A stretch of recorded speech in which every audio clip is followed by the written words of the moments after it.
예수님께서 제자들과 함께 이 땅에서 마지막 유월절을 보내시면서 제자들에게 참 뜻밖의 말씀을 하십니다.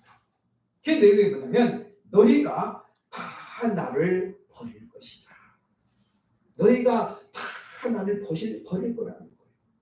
그때에 제자 베드로는 이렇게 이야기합니다. 누가복음 22장 33절에 보면 그가 말하되 주여 내가 주와 함께 오게도 그리고 죽는 데도 가기를 각오하였나이다. 얼마나 비장해요, 그렇죠? 내가 주님과 함께 가면은 오게도 가기를 각오했고 심지어 죽는 데도 가기를 각오했습니다. 그런 그에게 주님이 뭐라고 그래요? 네가 오늘 밤 닭 물리기 전에 나를 3번 부인하리라. 그런 주님 앞에 베드로는 어때요? 당당하게 말하죠. 절대 그런 일 없습니다. 그러나 예수님께서 체포가 되자 모든 제자들은 뿔뿔이 흩어졌습니다. 그리고 오늘 본문에 보면 시몬 베드로도 결국은 예수님을 떠나질 않았지만 멀찌감치 예수님을 따라가는 모습을 우리에게 소개해주고 있다는 것입니다.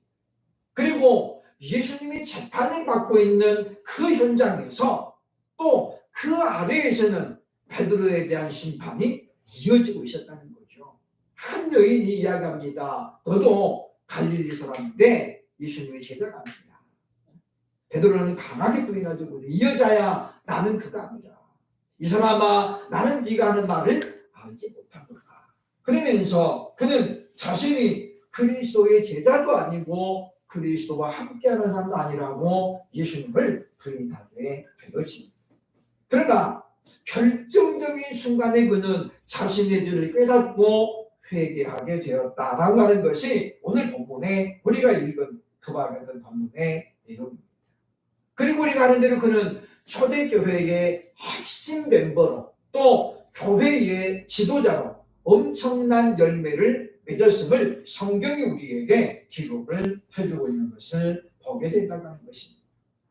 사람이 실패하고 실수하는 이유는 의외로 간단한데 그것은 우리가 완전하지 못하기 때문이죠. 우리는 불완전한 존재이기 때문에 실패도 하고 실수도 합니다. 그렇기 때문에 우리 하나님은 우리가 실패하고 실수했다고 해서 그 자체를 책망하거나 그것 때문에 우리를 미워하지는 않습니다.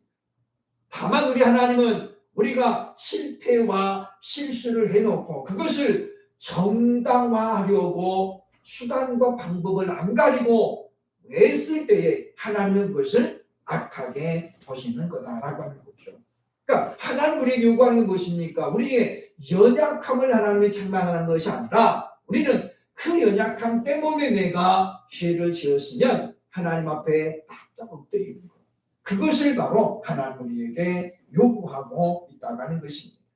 그렇기 때문에 베드로가 아무리 큰 소리치고 당당하게 말했어도 그는 연약한 사람이었음을 우리는 발견하게 되어진다는 거죠. 아울러서 우리가 아무리 당당하게 내 각오를 밝혔다 하더라도 그것이 반드시 실행으로 옮겨지는 것은 아님을 우리는 발견하게 되어집니다. 스포츠는 하나의 드라마와 같기도 하고 또 많은 사람들에게 감동을 주지요.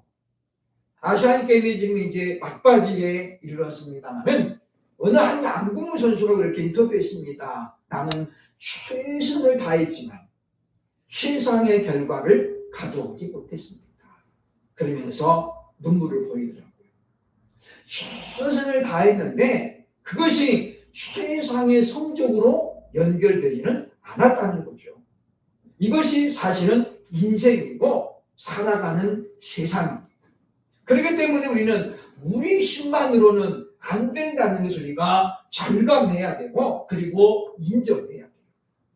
내가 아무리 길을 쓰고 애를 써도 나 혼자 힘으로 안 되는 일들이 분명히 존재한다는 거죠. 그것은 내가 최선을 다해서가 아닙니다. 남들만큼 열심히 안 해서도 아니죠. 정말 남들이 말릴 정도로 힘을 쓰고 애를 쓰고 노력을 했어도 그러나 한계가 있다.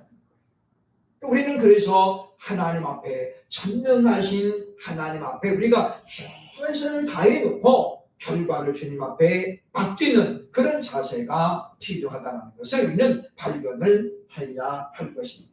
오늘 본문에서 성령 하나님은 베드로를 통해서 과연 무슨 일을 하셨을까요? 첫째로 오늘 본문 54절로 59절을 보면 예수님을 따라가게 하셨다라고 말씀합니다. 본문 54절 보면 말씀합니다. 예수를 잡아 끌고 대제사장의 집으로 들어갈새 베드로가 멀찍이 따라갑니다. 멀찍이 따라갑니다. 사실 오늘 본문의 말씀은 저는 볼 때마다 감동이 되고 볼 때마다 뜨거워지고 볼 때마다 눈물이 나는 그런 본문의 내용이에요. 그러니까 어찌 그렇게 연약한 모습이면서 또 제자로서의 수제자라 했던 그가 이런 모습을 보일까 하면서 제 모습이 오버랩이 되고 우리 자신의 모습이 연상이 되기 때문이라고 하는 것입니다. 제자들은 모두 예수님을 버리고 떠났습니다. 그런데 베드로만큼은 차마 예수님을 떠나지 못하는 거예요. 우리는 여기에서 중요한 사실을 하나 발견해야 되는 것입니다. 그것이 과연 베드로의 인간적인 생각이었을까? 인간적인 감정이었을까요? 그가 왜 그렇게 예수님을 부인하면서 첫 번, 두 번, 세 번 부인하면서 우리 같으면 첫 번째 지목을 당했을 때 슬그머니 사라져야죠. 그렇잖아요. 그렇죠? 또 그럴 수 있는, 그러다가는 들통날 수 있잖아요. 그러면 한 번 그랬으면, 나를 알아보는 사람이 있겠구나. 그러면 슬그머니 도망가요. 근데 베드로는 머리가 나빠서 했을까요? 안 도망가네요. 그렇죠? 그리고 어떻게 해요? 자리만 옮겨가는 거예요. 두 번째 지목을 당했을 때도 강하게 부인하고 어떻게 또 안 도망가요. 그냥 앉아있어요. 그렇죠? 이런 모습을 보면서 우리는 성령께서 베드로의 마음을 강하게 지금 어떻게 해요? 이끌고 있다는 모습을 발견하게 되어집니다. 그는 자신이 큰 소리 쳐서가 아닙니다.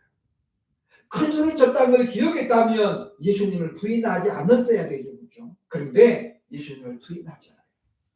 내가 옥에도 그리고 죽는 데에도 가기를 각오했습니다 라고 얘기했던 그 말은 베드로에게 이미 다 삭제된 거예요. 그럼에도 불구하고 그가 지금 멀찍이 예수님을 따라 요한복음에 보면 요한이 문 밖에 있는 베드로를 들어오라고 지시했다라는 말씀이 삽입이 되어 있어요. 그러니까 요한의 기록을 본다면 그 대제사장의 집에는 아무나 들어가는 게 아니에요. 그러니까 요한이 보니까 대문 밖에 베드로가 군중들 가운데 서 있는 거예요. 요한은 그 집이 워낙에 부자잖아요. 그렇죠? 아버지가 큰 부자였기 때문에 지금 대제사장과도 안면이 있어. 친분이 있어. 그래서 요한은 아버지의 댁으로 지금 거기에 들어가 있는 거예요. 근데 베드로는 우리가 아는 것처럼 가난한 사람이잖아요. 대제사장과 별로 친분이 없어요. 못 들어가고 있는 거예요. 그래서 요한이 사람을 시켜서 저 사람 들여보내라고 요청했다는 거죠. 그래서 지금 베드로가 여기에 들어가 있는 거예요. 그런데 이 과정에서 요한은 왜 하필 베드로를 불렀을까요? 우리는 여기서 보이지 않는 힘을 느끼게 되는 거예요. 그게 뭡니까? 바로 성령님의 역사하심입니다. 그러니까 베드로가 지금 미련해서 안 떠나는 게 아니에요. 성령님이 최소한의 베드로에게 지금 그 마음을 주셨기 때문이라고 하는 것입니다. 왜냐하면 고린도전서 12장 10절에 보면 말씀하죠. 오직 하나님이 성령으로 이것을 우리에게 보이셨으니 성령은 모든 것, 곧 하나님의 깊은 것까지라도 통달하시느니라. 성령님은 하나님의 깊은 것까지라도 통달하십니다. 그러면서 곧이어서 말씀하죠. 보면 빌립보서 4장 7절에 보면 그리하면 모든 지각에 뛰어난 하나님의 평강이 그리스도 예수 안에서 너희 마음과 생각을 지키시리라 라고 말씀입니다. 그리스도 예수의 평강이 즉 뭐예요? 하나님의 성령이 우리의 마음과 생각을 지키시리라 말씀하고 있죠. 그러니까 성령님이 무엇입니까? 지금 베드로의 마음을 감동하셨어요. 강권한 것까지는 아니지만은 그의 마음에 뭐예요? 신앙의 양심을 터치해서 최소한 너만이라도 이 자리에 있어야 되지 않느냐. 그렇게 지금 감동하고 있는 것을 보게 되어진다고 하는 것입니다. 안산에 가면 빛나교회라는 교회가 있습니다. 굉장히 큰 교회죠. 유재명 목사님이 목회하는 교회인데 이 교회가 지금 이 교회로 커지기 전에 한번 큰 풍파가 있었다. 안암 간멜산에 제가 이번 설교 드리면서 들었습니다만은 문제가 생기냐 교인들이 다 떠나가는 거예요. 새벽 기도에 단상에 엎드려 있으면 뒤통수에 대고 어떤 분이 이야기하는 목사님 안녕히 계세요. 그리고 가더라는 거예요. 그렇게 해서 확신 멤버들이 하나 둘 떠나고 정말 이 목사님이 귀하게 여겼던 분들마저도 이제 몇 사람 안 남았는데 어느 날 새벽 기도 의자하면서 역시 고개 돌리고 앉아있는데 자기가 정말로 귀하게 여겼던 정말 보배로운 집사님이 등 뒤에도 그대로 그러죠. 목사님 저도 이제 갑니다. 그렇게 하는 거죠. 근데 다른 사람이 갈 때는 그렇게 서글픈 줄 몰랐대요. 이분 목소리 들으면서 누군지 알았죠. 그죠? 그래서 그냥 못 보내서 그랬답니다. 집사님도 나를 버리고 가시나요? 그랬대요. 집사님도 나 버리고 갑니까? 참 좋겠다.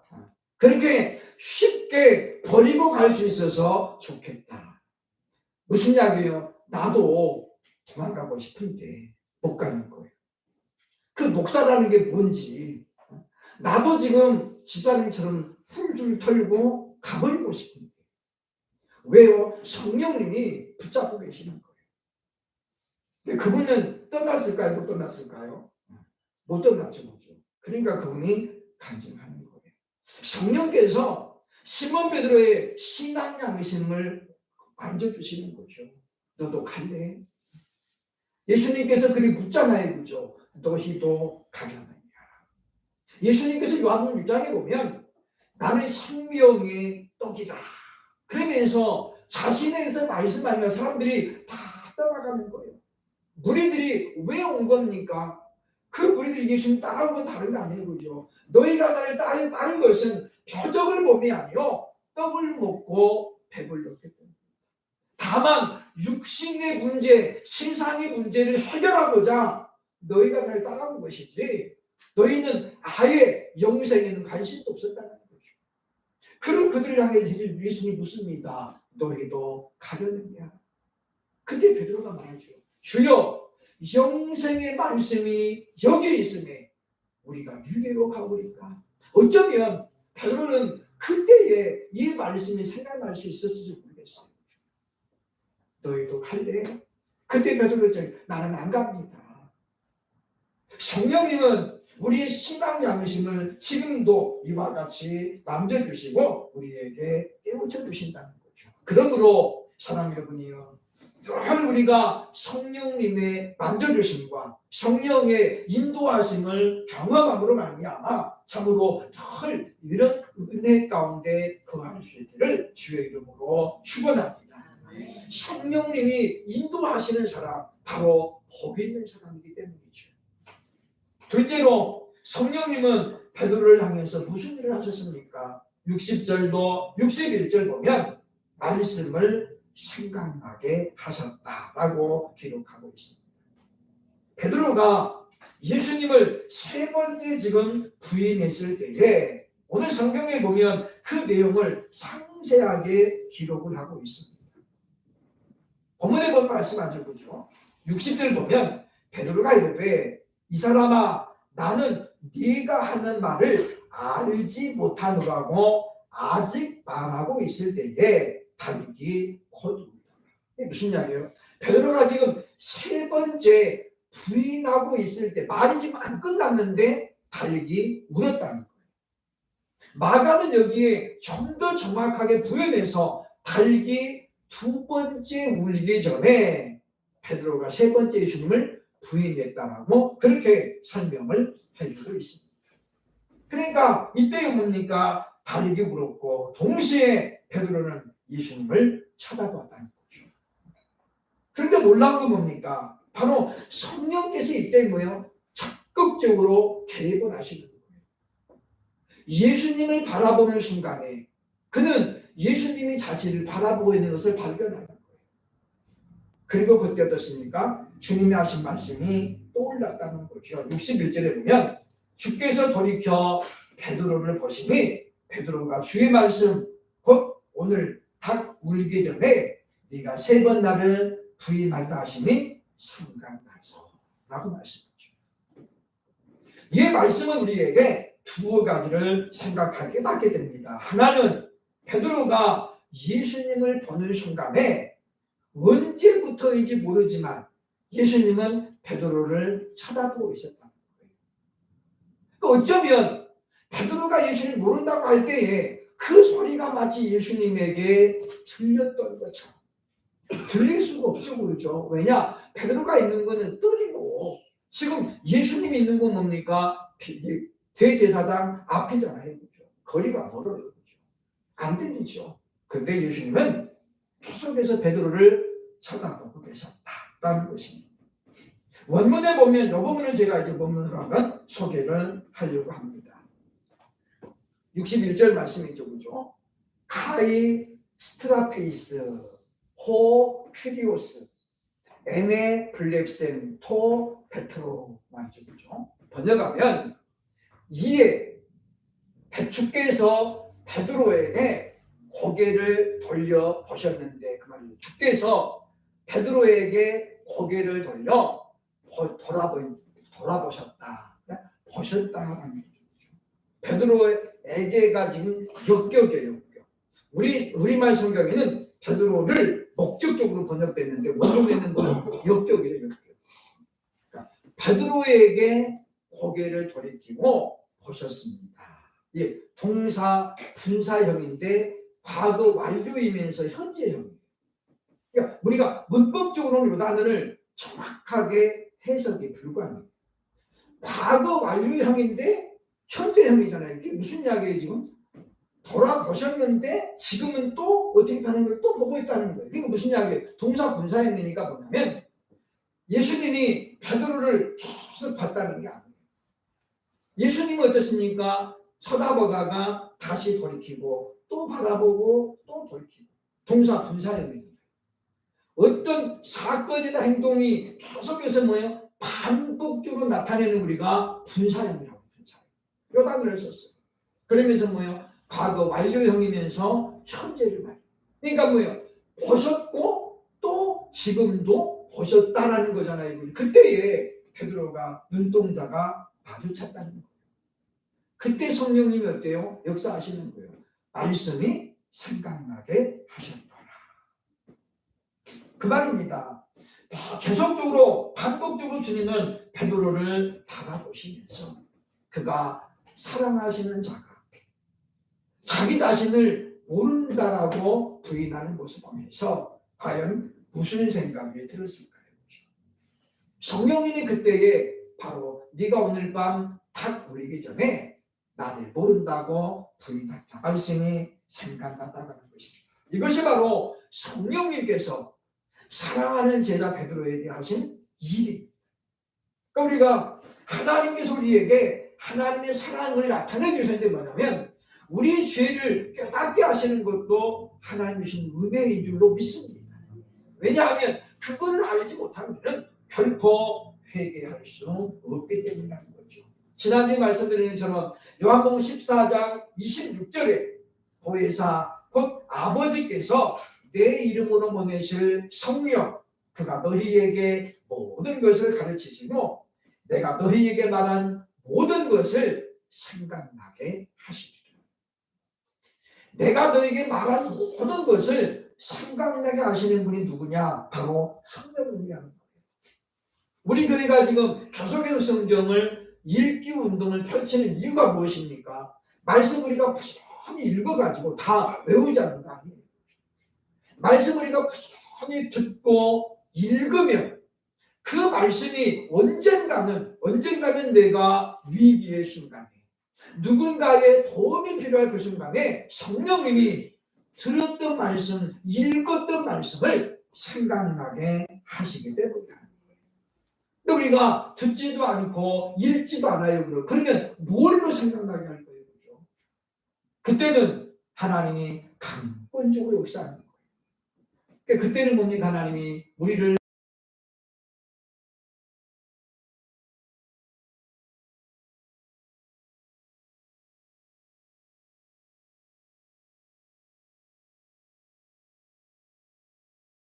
매를 드시는 거예요.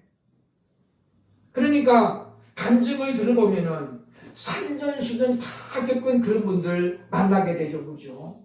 어떤 분은 신학 안 가려고 요리 빼고 조리 빼고 하다가 다 잃고 그리고 뭐 이제 두 손 들고 이렇게 그리고 온 분들도 있어요. 그죠? 우리 동기 중에도 그런 분이 앉고 있거든요. 영등포시장에서 가장 큰 금은방을 했습니다. 70년대 말 직원들만 여러 명 두고 로얄 프린스가 제일 먼저 나올 때 그걸 타고 다닙니다. 그 차가 영등포에도 몇 대 없었대요. 잘 나갔어요. 근데 하나님이 계속 부르시는 거예요. 근데 그는 그 소리가 안 들렸어요. 그죠? 왜? 너무 잘 나가잖아. 근데 하나님은 어떻게 해요? 말 안 들으니까 손을 대시는 거예요. 하루아침에 부도가 났어요. 부도가 나고 어떻게 해요? 다 부도를 흩어지고 그 자기만 사랑했던 정말 자기 말밖에 못했던 아내도 빠이빠이 하고 가고 그야말로 자기 혼자 다 세상에 덩그러 남았는데 감옥에 눈 뜨보니까 감옥에 가 있는 거예요. 그때 하나님의 소리가 들리는 거예요. 내가 너를 그동안 얼마나 불렀냐. 그래서 이분이 이제 그때 이제 다 잃고 보죠. 학비도 없어가지고 그래서 이제 학교를 신학교를 갔습니다. 이분이 봉고차가 내서가 다행히 장학금 타야 되는 거죠. 그래서 방학금은 전부 기도원 다 다니면서 저도 떠다녔는데 전단지 돌리고 손수 막 학생 거지 그거. 저도 그때 그거 했어요. 그래서 어쨌든 이분이 나중에 이제 파국동에서 목회하다가 지금은 중국에 가 있습니다만은 우리가 하나님의 그와 같은 간섭하심이 들리는 것이 얼마나 큰 복인가를 알아야 될 것이라는 것입니다.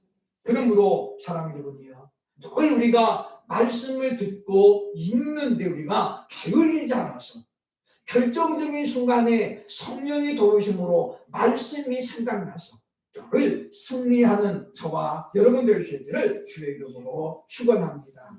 세 번째, 성령님이 베드로를 통해서 하신 일이 무엇입니까?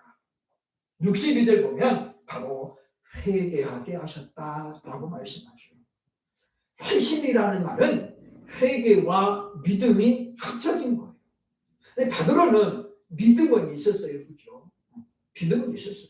여기서 뭐예요? 회개했다라고 하는 것입니다. 성령의 역사하심으로 말씀이 생각나서 자기 죄를 깨달은 베드로는 62절 보면 밖에 나가서 심히 통곡하니라 라고 되어 있습니다. 회개했다는 거죠. 요거는 이제 원문으로 소개를 하려고 합니다. 심히 통곡했다. 원문 뭡니다.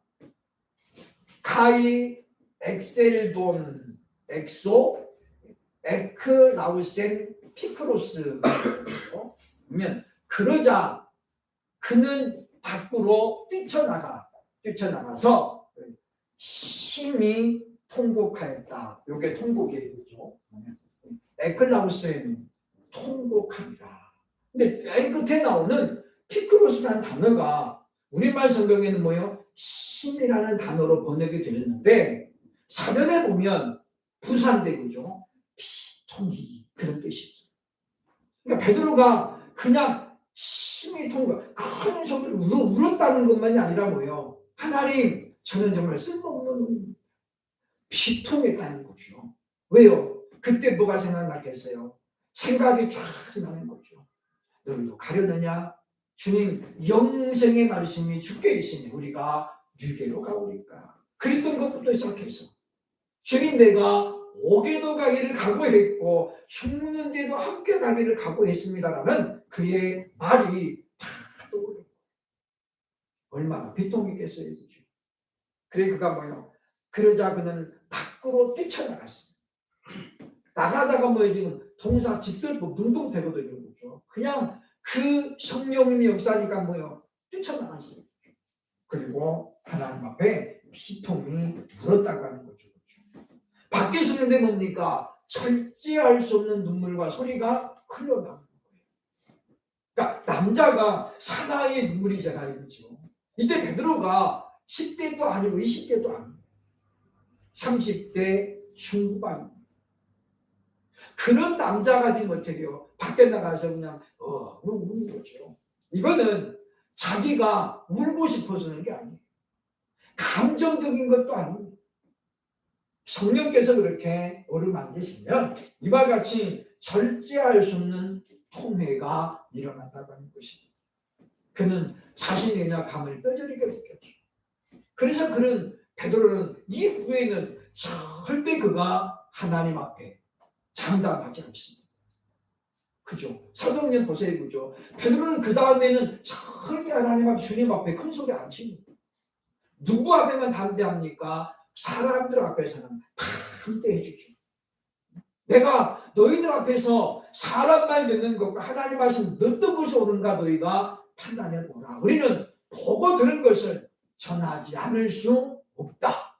얼마나 담대합니까? 얼마나 당당합니까? 그럼 하나님 앞에는 덜 겸손해집니다. 왜냐? 그는 자신이 큰 소리 치는 것, 하나님 앞에 실패했음을 깨닫게 되었기 때문이라고 하는 것입니다. 성령의 역사하시는 회개는 분명한 열매가 나타납니다. 그래서 사도 세례관이 그랬죠. 그죠? 너희는 회개에 합당한 열매를 맺어라. 도끼가 지금 나무 뿌리에 놓였으니 이거 지금 긴급하다는 거죠. 그죠? 회개하고 열매를 맺으라고 말합니다. 우리는 사도행전에 예수님을 똑같이 부인했던 두 명의 제자를 만나게 됩니다. 하나는 가룟 유다, 은 30에 예수님을 팔아버렸던 유다. 그도 예수님의 재판받은 과정을 보면서 심각한 양심의 가책을 받듭니다. 그리고는 어떻습니까? 사도행전 1장에 보면 그는 나무에 목을 메고 죽습니다. 그런데 얼마나 복이 없는지 보죠.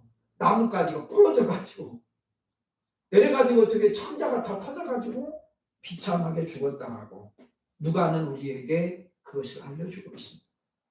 베드로는 어떻습니까? 예수님을 3번이나 부인했지만 그러나 성령의 감동을 회개하고 어떻게 보면 사도행전에 나오는 참으로 초대교회에 없어서는 안 돼요.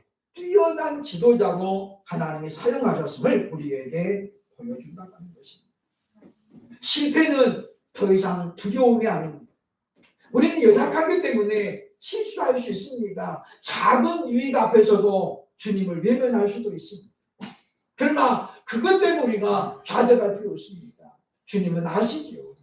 우리의 연약함을 아십니다. 우리가 주님 앞에 나아가서 하나님 또 그렇게 됐습니다. 제 믿음이 이것밖에 안 되네요. 우리가 하나님 앞에 고백하면 주님은 어떻게 해요? 말없이 그래도 어떻게 해요? 우리를 쳐다보신다는 거예요. 그리고 주님은 그런 베드로에게 나중에 찾아오시잖아요. 요한 아들 시몬아, 네가 나를 사랑하느냐? 3번을 묻잖아요. 네가 나를 사랑하느냐? 그리고 예수님에게 중요한 사명을 맡기십니다. 내 어린 양을 먹이라. 내 양을 치라. 내 양을 먹이라. 이런 어떤 실패가 없었다면 베드로는 어떻게 담대하게 설 수 있었을까요? 그러므로 우리는 오늘 말씀을 보면서 우리가 성령님이 간섭하실 때에 우리가 그 세미한 음성을 들을 수 있어야 돼요. 주님이 만져주실 때 우리가 그를 느껴야 된다는 거죠. 영적인 예민함이 있어야 한다고 하는 것입니다. 그래서 유다는 어떻습니까? 차라리 나지 않는 것이 저에게 좋을 뻔하였다라는 말씀처럼 그는 그렇게 비참하게 생애를 마감하게 되지만은 베드로는 정반대의 길을 가게 되잖아요. 성령의 역사를 늘 경험하면서 지금보다도 더 온전한 그리스도인으로 살아가는, 그래서 늘 주님과 동행하는 저와 여러분이 될 수 있기를 주의 이름으로 축원합니다. 아멘.